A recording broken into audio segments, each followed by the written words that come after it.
तुम्ही म्हणजे असं एक स्टाईल डेव्हलप करायला किंवा शिकायला म्हणजे आता अत्रे म्हणा किंवा पु ल देशपांडे म्हणा, ह्यांचे कसे असे एक असं मराठी लोकांमध्ये एस्टॅब्लिश, आणि त्यावेळेला कुठे काय त्याला कॉमेडी नाव नव्हतं, स्टँडअप वगैरे काहीच नव्हतं, आणि हजारो लाखोंची गर्दी व्हायची, आणि त्याला पॉलिटिकल सटायर सुद्धा होता तेव्हा तो, नाही का.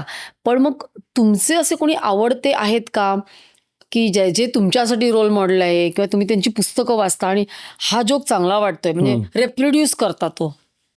सो कोणाचा दुसऱ्याचा रिप्रोड्यूस करत नाही. स्टँडअप इज ऑल ओरिजिनल, आणि इंडस्ट्री इतकी सेल्फ रेग्युलेटिंग आहे. प्लेजिअरिझमला 0 टॉलरन्स आहे. पण करतात लोक, करतात, पण मग ते ह्याच्यातनं मग ते आउटकास्ट व्हायला लागतात, right. So never do that if you are up and coming comedian, कारण तुम्हाला सगळीकडनं स्टेज टाईम तुमचा बंद होईल. हे नाही एवढं. हल्ली आता इंडस्ट्रीज एवढी मोठी वाढली आहे की बरेचदा असं झालं ना की तुम्ही माझ्याकडे येता आणि म्हणता की हा जोक मी करते, पण माझं असं होतं की मी जेन्युइनली तुम्हाला कधी बघितलं नाही आहे ना, तुम्ही मला बघितलं आहे. सो ते कॉमन थॉट पण येऊ शकतो. आता मी दळण आहे त्याच्यावरती मी जोक करतो. आज अजून एका कमेडियननी खूप सिमिलर जोक टाकला आहे. आता ठीक आहे ना, दळण काय मी एकट्याने आणलं नाही आहे, मी आणलं आहे, तुम्ही आणलं आहे, यांनी आणलं आहे. सो ते ठीक आहे, त्या अशा सगळ्या क्लॅशेस होतात which you have to take in your stride. आणि मग कधी कधी मग लोक ते ड्रॉप करतात, कधी कधी लोक हे करतात. पण if you ask me about my favourite comedians, अर्थात पु ल देशपांडे, कारण he was our first gateway to comedy. कारण आपल्या लहान असताना कॉमेडीचा gold standard was Pu La Deshpande. असं एकही मराठी हाऊसहोल्ड नसेल त्यावेळेचं, ॲटलिस्ट पार्ल्यात तरी नाही आहे, ज्यांच्या बुक शेल्फमध्ये पु ल देशपांडेंची 4 पुस्तकं तरी नाही आहेत कमीत कमी. आणि लाईट रीड होतं ना, लाईट. सो एक घाणेरडी सवय एक लहानपणीपासून आहे की वॉशरूममध्ये पुस्तक घेऊन जायचं किंवा न्यूजपेपर घेऊन जायचं. सो मग तेव्हा काय वाचायचं तर ते त्यांचं पुस्तक वाचायचं, कारण आमच्याकडे वॉशरूमच्या समोर असं बुक रॅक होता बाबांचा, खूप मोठा एक्सपेन्सिव्ह. सो मग ते वाचायचं. मग नंतर यूट्यूब आल्यानंतर त्यांचे तेच व्हिडिओज तुम्हाला बघायला मिळाले. So for a long time he was for Maharashtrians comedy was Pu La Deshpande, and Pu La Deshpande was comedy. So ते एक होतं. नंतर आता ह्या कंटेम्पररी सीनमध्ये आय थिंक बरेच कमेडियन्स आहेत. अमित टंडन आहेत, विपुल गोयल आहेत, हे I think are my personal favourites. आणि बऱ्याचशा गोष्टी अशा विपुल गोयल जे सांगतात त्या मी असं ॲज आपण म्हणतो ना प्रोफेसी म्हणून मी ते घेऊन हे करतो, आणि it has work for me. म्हणजे 2016 त्यांनी मला सांगितलं होतं की have 1 laugh every 15 seconds. So मग ते रायटिंगमध्ये सगळं ते एक हे व्हायचं की बाबा there has to be 1 laugh every 15 seconds. आता 3 वर्षापूर्वी तो मला 2.5 वर्षापूर्वी मला भेटला, तेव्हा म्हणाला की yes there has to be 1 laugh every 15 seconds, but you have to give 3 attempts. 3 attempts to crack a joke every 15 seconds. So if they laugh at the first, good. If they don't laugh at the first, they laugh at the second. If they don't laugh at the first two, they'll laugh at the third.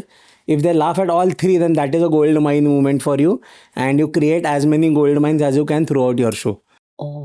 म्हणून मग त्याच्यातनं मग ते writing improve होत होत होत होत होत तो शो एक टाईट आपण एक म्हणतो ना तसा तो होत जातो. So that end of the day it has to be enjoyable for people. आणि स्पीड त्याचा एवढा असायला पाहिजे की people don't have time to think and process, right. तुम्ही हसताय लाईक यू सेड की 2 तास कॉमेडी शोला ॲक्च्युली लोक आल्यावर ते विसरले पाहिजेत आपलं स्ट्रेस फॉर दॅट टाईम. तुम्ही त्याच्यात अजून जर त्यांना सांगितलं की बच्चे मर रे ये हो रे, तुम्ही म्हणणार हे तर विसरायला तर मी आलो होतो इकडे, राईट. सो तेही थोडं एक हे आहे की मला असं वाटतं की I am a comedian, my job is to entertain people. Social इश्यूजसाठी हे असे फोरम्स आहेत जिथे आपण येऊन आपल्या रीचचा फायदा घेऊ शकतो किंवा हे करू शकतो, किंवा इव्हेंच्युअली गोईंग फॉरवर्ड काहीतरी करायचं आहे, but maybe right now is not the time. आता इंटरनॅशनल पण आहेत खूप ना, म्हणजे मी जे बघायची ते म्हणजे मला ट्रेव्हर नोआ मला अतिशय आवडतो, वीरदास. तर इंडियामध्ये कॉमेडी पोचायला उशीर झाला का, की आपण आपल्याला we are not open to being roasted? नाही, इंडियामध्ये ना फॉर्मॅट वेगळा होता.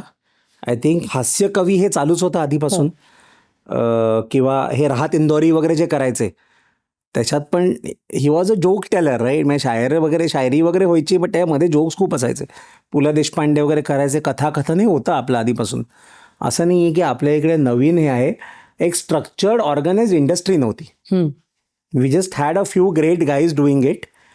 मला असं वाटतं की आता त्यावेळेचं माहिती नाही एवढं, कारण बाय द टाईम पुलं कळले तोपर्यंत ते रिटायर झाले ते फ्रॉम ॲक्टिव्ह. हे म्हणजे शेवटची 5-6 वर्ष पुलंनी काही फार पब्लिक अपिअरन्सेस पण नाही केले आणि हे केलं.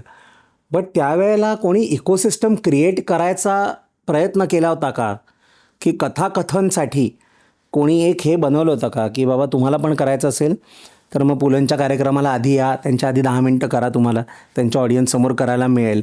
हे असं कोणी केलं आहे का त्यावेळेला किंवा प्रयत्न हे मला माहिती नाही. मे बी केलंही असेल, पण मग तेवढे का नाही झाले? मग त्यांच्या जनरेशनमध्ये 15 कथाकथन करणारी लोकं का नाही झाली तयार? सो मला वाटतं की they were good performers without a broader business sense. आता त्यांनी जे त्यावेळेला अचीव केलं it is really commendable. Social media नसताना ॲट विल षण्मुखानंद हॉल भरणं किंवा ॲट विल शिवाजी पार्क भरणं, राईट, हे मला नाही वाटतं कोणत्याही पॉलिटिशियननी पण केलं. मी काही फोटोज बघितलेत, पुलं बोलत आहेत आणि पार्क भरलं आहे अख्खं. नॉट जस्ट शिवाजी पार्क जिमखान्याच्या समोरची जागा किंवा हे अख्खं पार्क भरलं आहे. सो ते फॉलोईंग कसं त्यांनी बनवलं, काय बनवलं, that would be a very interesting case study. पण एवढं सगळं ट्रेजर असताना त्याचे वाटेकरी पण खूप असायला पाहिजे होते. ही क्लिप शेवटपर्यंत बघितल्याबद्दल खूप खूप धन्यवाद. संपूर्ण एपिसोड बघण्यासाठी खाली दिलेल्या लिंकवर क्लिक करा आणि सर्व काही चॅनलला सबस्क्राईब करायला विसरू नका.